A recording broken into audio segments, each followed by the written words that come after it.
මං ඉස්සරහා තියෙන්නේ බීකරයක දාපු වතුර. ඔයාලට මං කිව්වොත් මේ වතුර චූටි අංශු වලින් හැදිලා තියෙන්නේ. ඒ වගේම ඒ වතුර අංශු අතර හිඩැස් තියෙනවා කියලා ඔයාලට විශ්වාස කරන්නත් බැරි වෙයි. ඔයා විශ්වාස කරන්න. මම ඒ සඳහා ගත්තා වතුර භාජනය, ඒ වගේම අපි විද්‍යාගාරයේ භාවිතා කරන පොටෑසියම් පර්මැංගනේට් කැටයක්. හරි. එහෙනම් අපි බලමු වතුර අංශු අතර හිඩැස් තියෙන බවත් පොටෑසියම් පර්මැංගනේට් අංශු වලින් හැදිලා තියෙන්නේ කියලා.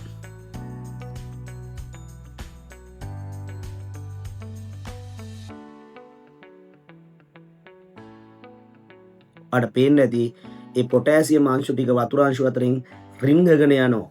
පොටෑසියම් අංශුත් එහෙනම් පොටෑසියම් පර්මැංගනේට් කියන අංශු වලින් හැදිලා තියෙන්නේ ජලයත් අංශු අතර හිඩැස් තියෙනවා.